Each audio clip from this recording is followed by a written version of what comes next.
அனைவருக்கும் வெற்றி தமிழ் பயிற்சி அகாடமியின் சார்பாக இனிய வணக்கம். இந்த காணொலியில் நம்ம முந்தைய ஆண்டில் கேட்கப்பட்ட தமிழ் தகுதி தேர்வு வினாக்கள் நம்ம பார்க்க போகிறோம். ஒவ்வொரு நாளும் 15 வினாக்கள் கொண்டு நம்ம இந்த வீடியோவை வடிவமைக்கிறோம். ஸோ இந்த வீடியோ கண்டிப்பாக உங்களுக்கு மிக பயனுள்ள வகையில் இருக்கும். கண்டிப்பாக இந்த வீடியோவை உங்களுடைய நண்பர்களுக்கும் ஷேர் பண்ணுங்கள். முதல் முறையாக நம்ம சேனலை பார்க்குறவங்க மறக்காமல் நம்ம சேனலை சப்ஸ்கிரைப் பண்ணி வச்சுக்கோங்க. ஸோ நான் போடக்கூடிய வீடியோக்கள் எல்லாமே அப்போ தான் உங்களுக்கு கிடைக்கும். மறக்காமல் நம்ம வீடியோவுக்கு லைக் பண்ணுங்கள், உங்களுடைய கருத்துக்களை கமெண்ட் பண்ணுங்கள். புது முயற்சியாக தமிழ் தகுதி தேர்விலேருந்து தினம் 15 வினாக்கள் கொடுக்குறதா நம்ம எடுத்திருக்கிறோம். ஸோ இதை நல்வாய்ப்பாக பயன்படுத்திக்கிட்டு உங்களுடைய தேர்வுக்கு நீங்கள் தயாராகிறத ரொம்ப எளிமையான வகையில் ஏற்படுத்தி கொடுக்கணும் அப்படின்ற நோக்கத்தில் இதை நம்ம வடிவமைக்கிறோம். ஸோ இதை நீங்கள் பயனுள்ள வகையில் நீங்கள் மாற்றிக்கோங்க. ஏன்னா எந்த ஒரு தேர்வு நீங்கள் எழுதினாலும் தமிழில் 95+ இருந்தால் மட்டும்தான் உங்களால் அரசு வேலை அப்படின்றது உங்களுக்கு மிகவும் பிரகாசமாக இருக்கும். ஸோ தமிழ் தகுதி தேர்வில் நம்ம கொடுக்கக்கூடிய வினாக்களை நல்லா பயன்படுத்திக்கோங்க.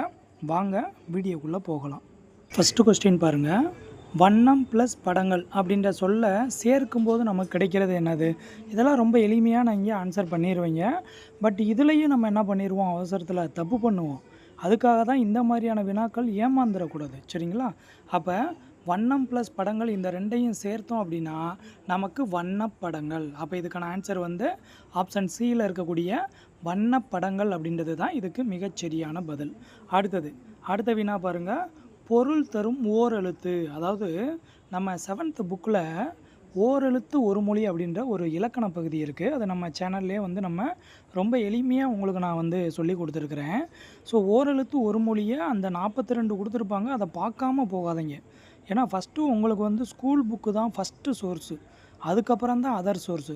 ஸ்கூல் புக்கில் இருக்கக்கூடிய விஷயங்கள் தெரிஞ்சுக்காமல் நீங்கள் என்ன பண்ணக்கூடாது, அதர் சோர்ஸுக்கு போயிடக்கூடாது, சரிங்களா? அப்போ அதில் சொல்லியிருக்கிறாங்க, என்ன சொல்லியிருக்கிறாங்க அப்படின்னு சொல்லி பாருங்கள். ஃபஸ்ட்டு உயர்வு, சரிங்களா?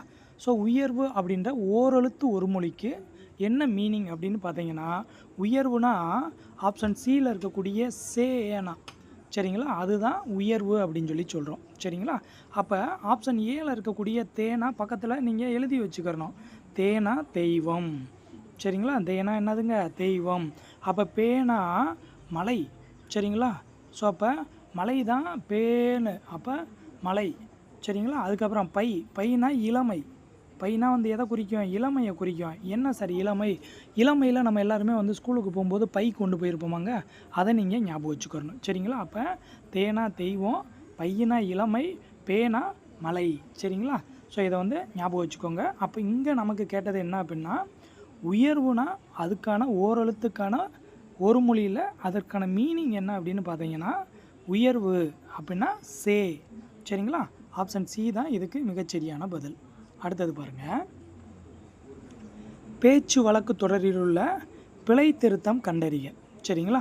ஸோ பாருங்கள் என்ன சொல்லியிருக்காங்க, சில்க்கு சட்டை இருக்கிறது. அதாவது எனக்கு சில்க்கு சட்டை, அதாவது நம்ம முன்னாடிலாம் பார்த்திங்கன்னா எப்படி பேசுவோம்னா, என்னடா சட்டை சில்க்கு மணிக்கு இருக்குது அப்படின்னு நம்ம சொல்லுவோம். அப்போ அந்த சில்க்கு சட்டை அப்படின்னா என்ன மீனிங் அப்படின்னா, பேச்சு வழக்கில் சில்க்கு சட்டை.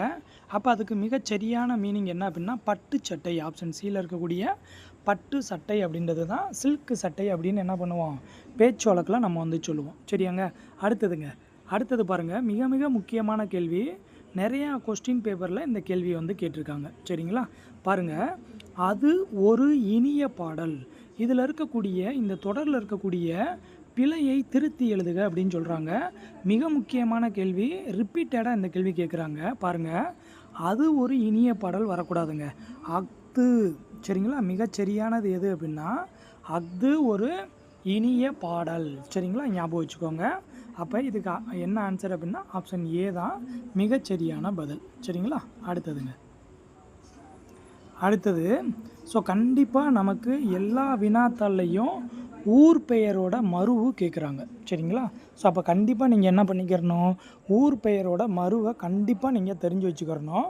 ஏன்னா ஒவ்வொரு வினாத்தாள்லையும் 2லிருந்து 3 வினாக்கள் கேட்குறாங்க, சரியாங்க? ஸோ அப்போ இங்கே என்ன சொல்லியிருக்காங்க, மன்னார்குடி, சரிங்களா? இப்போ மன்னார்குடி ஃபார் எக்ஸாம்பிள் பார்த்தீங்க அப்படின்னா திருநெல்வேலியை நெல்லை அப்படின்னு சொல்லி சொல்கிறோமாங்க, சரிங்களா? அதே மாதிரி அதோட மருவு என்ன அப்படின்றத தான் கேட்குறாங்க. அப்போ மன்னார்குடியை வந்து என்ன சொல்லுவாங்க அப்படின்னா, ஆப்ஷன் சியில் இருக்கக்கூடிய மன்னை அப்படின்னு சொல்லுவாங்க.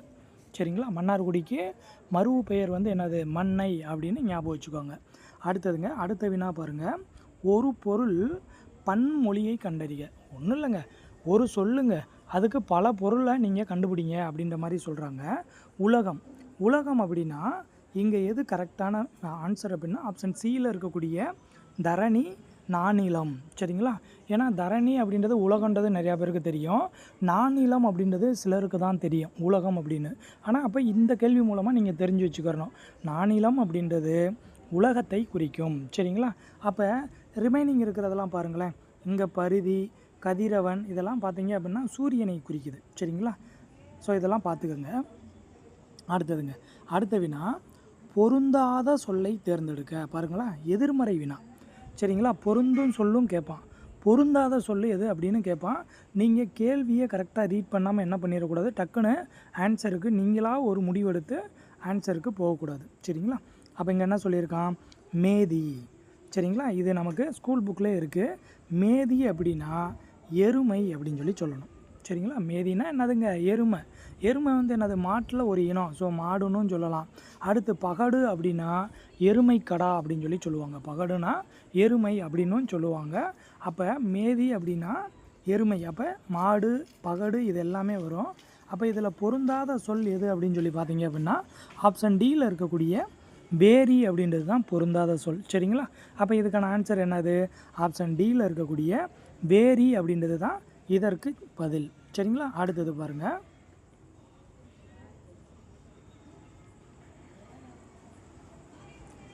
அடுத்த வினா பாருங்கள், என்ன கொடுத்துருக்காங்க பாருங்கள். அதே மாதிரி விசும்பு.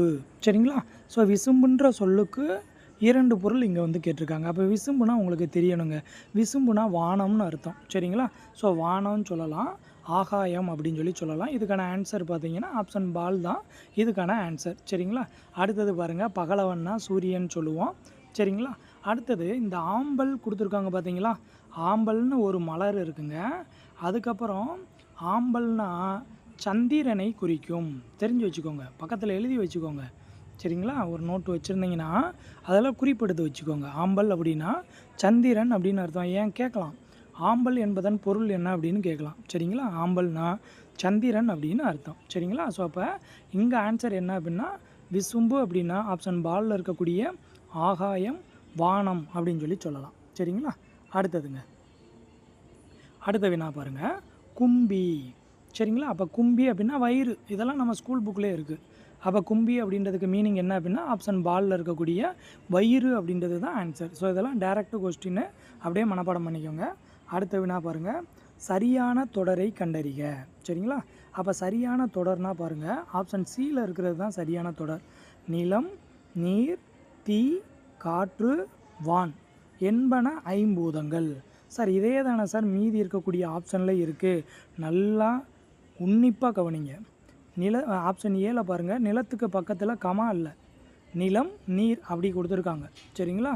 அதுக்கப்புறம் ஆப்ஷன் பாலில் பாருங்கள், காற்று, வான் இதில் வந்து என்ன பண்ணலை, அவங்க வந்து கமா கொடுக்கலை. சரிங்களா? அப்போ அது ஒன்றா தான் நீங்கள் மீனிங் பார்க்கணும். ஸோ அதான் தப்பு. அடுத்த ஆப்ஷன் டெல்லியை பாருங்கள், நிலம், நீர், தீ. அப்போ நீரும் தீயும் ஒன்றா கொடுத்துருக்காங்க, அது தவறு. சரிங்களா? அப்போ இதுக்கான ஆன்சர் என்னன்னு பார்த்தீங்க அப்படின்னா ஆப்ஷன் சியில் இருக்கக்கூடிய நிலம், கமா, நீர், கமா, தீ, கமா, காற்று, கமா, வான் என்பன ஐம்பூதங்கள். சரிங்களா? அடுத்த வினா பாருங்கள், மரபு பிழையற்ற தொடர் எது? சரிங்களா? ஸோ மரபு பிழையிலிருந்தும் நமக்கு 2லேருந்து 4 வினாக்கள், இல்லை சில கொஸ்டின் பேப்பர்லாம் 5 வினாக்கள் போயிருக்காங்க. இதெல்லாம் ரொம்ப சிம்பிளான பகுதி. இதெல்லாம் நீங்கள் தப்பு பண்ணிடக்கூடாது. மொத்தமே பார்த்தீங்கன்னா ஒரு 20-25 தான் இருக்கும். ஸோ அதை அப்படியே மனப்பாடம் பண்ணி வச்சுக்கிறோம். சரிங்களா? இங்கே என்ன சொல்லியிருக்காங்க, யானையை மையமாக வச்சு இந்த வினா கேட்டிருக்காங்க. அப்போ யானை என்ன பண்ணும்? யானை பிளிரும். சரிங்களா? யானை என்ன பண்ணும்? பிளிரும். சரிங்களா? அடுத்து வந்து கர்ஜிக்கும் அப்படின்னா சிங்கம் கர்ஜிக்கும், இல்லாட்டி சிங்கம் முழங்கும். சரிங்களா? இதெல்லாம் எலி வந்து கூச்சலிடும். அதுக்கப்புறம் வந்து கத்தும் அப்படின்றதுக்கு வந்து பார்த்திங்க அப்படின்னா பசு வந்து கதரும் அப்படின்னு சொல்லணும். பசு வந்து கதரும், அதை ஞாபகம் வச்சுக்கோங்க. கத்துமில் வந்து பசு வந்து கதரும் அப்படின்னு ஞாபகம் வச்சுக்கோங்க. சரிங்களா? அடுத்ததுங்க, அடுத்த வினா பாருங்கள், பொருத்தமானதை தேர்ந்தெடு. சரிங்களா, அடுத்த கேள்வி என்ன கேட்குறான், பொருத்தமானதை தேர்ந்தெடு. அப்போ பாருங்கள், இதெல்லாம் வந்து காலத்தை அடிப்படையாக கொண்டது. சரிங்களா, காலத்தை அடிப்படையாக கொண்டது. அப்போ இது நிகழ்காலமா, எதிர்காலமா, இறந்த காலமா, இந்த 3 எனக்கு தெரிஞ்சால் போதும். அப்போ இதுக்கான ஆன்சர் பாருங்கள், ஆப்ஷன் பாலில் இருக்கக்கூடிய நேற்று மழை பெய்தது அப்படின்றது வந்து என்னது, நமக்கு இறந்த காலம். ஸோ அப்போ இதுதான் இதுக்கான சரியான பதில். மற்றது பாருங்கள், நேற்று மழை பெய்யும் அப்படி சொல்ல முடியாது, நாளை மழை பெய்யணும் வேணால் நம்ம சொல்லலாம். அடுத்தது நேற்று மழை பெய்கிறது அப்படின்னு சொல்லக்கூடாது, இன்று மழை பெய்கிறது அப்படின்னு சொல்லலாம். நேற்று மழை பெய்து கொண்டிருக்கிறது, இப்போது தற்பொழுது மழை பெய்து கொண்டிருக்கிறது அப்படின்னு நம்ம சொல்லலாம். ஸோ அப்போ பொருத்தமானது இங்கே எது அப்படின்னா ஆப்ஷன் பாலில் இருக்கக்கூடிய நேற்று மழை பெய்தது அப்படின்னு சொல்லி தான் அதுக்கான ஆன்சர். அடுத்தது பாருங்கள், 23வது வினா, பலவின் பால். இதை நீங்கள் கண்டிப்பாக தெரிஞ்சுக்கிறணுங்க. ஏன்னா இந்த 23வது வினா தெரிஞ்சாதான் 24வது வினாவுக்கும் நீங்கள் எளிமையாக ஆன்சர் பண்ண முடியும். சரிங்களா, ஸோ பால் வந்து 5 வகையான பால் இருக்குது. ஆண்பால், பெண்பால், பலர்பால், பலவின்பால், ஒன்றன் பால் அப்படின்னு சொல்லி சொல்கிறோம். சரிங்களா, இதில் ஆண்பால், பெண்பால், பலர்பால் இந்த 3ம் உயர்திணைக்கு உரியது. சரிங்களா, உயர்திணைக்கு உரியது தான் ஆண்பால், பெண்பால், பலர்பால். அப்போ இந்த ஒன்றன் பாலும் பலவின் பாலும் என்ன அப்படின்னா அக்ரிணைக்கு உரியது. நல்லா ஞாபகம் வச்சுக்கணும். அப்போ இங்கே பலவின் பால் அப்படின்னா அக்ரிணை, அந்த அக்ரிணையில் ப்ளூரலாக வரணும். சரிங்களா, அப்போ பாருங்கள், இங்கே வந்தார்கள், இங்கே இது வந்து உயர்திணையை குறிக்குது, வந்தான் உயர்திணை. சரிங்களா, ஆனால் காடு அப்படின்றது இங்கே சிங்குலர். ஆனால் இங்கே வந்து ஒன்றன் பால் நமக்கு கேட்கல, பலவின் பால் கேட்குறான். ஸோ இதெல்லாம் அப்படியே கான்செப்ட் தெரிஞ்சால் அப்படியே ஒரு ஒரு ஒரு செகண்டில் நீங்கள் என்ன பண்ணிடலாம், ஆன்சர் கண்டுபிடிச்சிடலாம். சரிங்களா, ஸோ ஆப்ஷன் பாலில் இருக்கக்கூடிய மாடுகள் அப்படின்றது தான் பலவின் பால். சரிங்களா, அடுத்ததுங்க, அப்போ பலர்பாலை குறிக்கும் சொல்லியது. அப்போ பலர்பால்னால் உயர்திணையை குறிக்கணும். சரிங்களா, உயர்திணைனா யார், மனிதனை குறிக்கிறது தான் உயர்திணை. சரிங்களா, ஸோ மனிதனை தவிர்த்து ரிமைனிங் இருக்கக்கூடிய எல்லாமே வந்து அக்ரிணை தான். சரிங்களா, அப்படி ஞாபகம் வச்சுக்கிறணும். அப்போ இங்கே பாருங்கள், பலர்பாலை குறிக்கும் சொல் எது அப்படின்னு பார்த்தீங்கன்னா இங்கே பாருங்கள், அவன். ஆப்ஷன் ஏல பாருங்கள், அவன்னா ஆண்பாலை குறிக்குது. சரிங்களா, மாடுகள் அப்படின்னா பலவின்பாலை குறிக்குது. அப்போ இங்கே பலர்பால் எது அப்படின்னா ஆப்ஷன் டியில் இருக்கக்கூடிய அவர்கள் அப்படின்றது தான் இதுக்கு மிகச்சரியான பதில். சரிங்களா, இதெல்லாம் பார்த்தோன்னே நீங்கள் ஆன்சர் கொடுக்க கற்றுக்கோங்க. அடுத்தது 25வது வினா, இந்த வீடியோவோட கடைசி வினா நம்ம பார்க்க போகிறோம். பாருங்கள், தன்வினை தொடர். சரிங்களா, இதில் எக்ஸ்ட்ரா ஒரு கொஸ்டின் செய்வினை தொடரையும் சேர்த்து சொல்லிடுறேன். தன்வினை, அப்போ தன்வினை அப்படின்னா அங்கே எழுவாய் தன்னுடைய வேலையை செய்வார். சரிங்களா, அதான் தன்வினை. ஸோ சேம் கான்செப்ட் தான் செய்வினைக்கும். சரிங்களா, எழுவாயால் ஒரு வேலை செய்யப்படுது அப்படின்னா அது வந்து தன்வினை. பாருங்கள், தன்வினை தொடர்னு பாருங்கள், அவன் திருந்தினான். இதுதான் ஆப்ஷன் ஏ தான் மிகச்சரியான பதில். அவன் திருந்தினான், அவனாக திருந்திக்கிட்டேன், அவ்வளோதான். அதே ஆப்ஷன் பால் பாருங்களேன், அவன் திருத்தப்பட்டான். அவன், இப்போ நான் திருந்தினேன், நான் திருத்தப்பட்டேன் அப்படின்னா இன்னொரு நபர் என்னை திருத்தியிருக்காங்கன்னு அர்த்தம். அப்போ அது பிறவினை. ஏன்னா பிற ஒரு நபர் வந்து தான் என்னை திருத்தியிருக்காரு. புரிஞ்சுக்கிறோம் நீங்கள். அப்போ இங்கே தன்வினை அப்படின்னா அவன் திருந்தினான், அவன் திருந்திட்டான், அவ்வளோதான். அது அவனோட தனிப்பட்டது, அது முடிஞ்சு போச்சு. அவன் திருத்தப்பட்டான் அப்படின்னா இன்னொரு நபர் அங்கே போயிருக்காரு. அப்போ அது பிறவினை தொடருக்கு வரும். சரிங்களா, ஞாபகம் வச்சுக்கிறணும். அப்போ தன்வினை தொடர் எது அப்படின்னா ஆப்ஷன் ஏல இருக்கக்கூடிய அவன் திருந்தினான். இப்போ அப்படியே செய்வினை தொடர் பாருங்கள், கவிதா உரை படித்தாள். சரிங்களா, அந்த எழுவாய் அந்த செயலை அந்த எழுவாய் தான் செய்யணும். சரிங்களா, அப்போ செய்வினை. அப்போ பாருங்கள், கவிதா உரை படித்தாள், கவிதா அவங்க தான் உரை படிச்சிருக்காங்க. அப்போ இது செய்வினை. பாருங்கள், கவிதாவால் உரை படிக்கப்பட்டது. இங்கே உரைன்னு சும்மா உங்கள் புரிதலுக்காக அப்படியே ஞாபகம் வச்சுக்கோங்க. கவிதாவால் உரை படிக்கப்பட்டது, பட்டது, ஆயிற்று, போயிற்று, இந்த மாதிரிலாம் வந்துச்சு அப்படின்னா அது செயப்பாட்டு வினை தொடர்.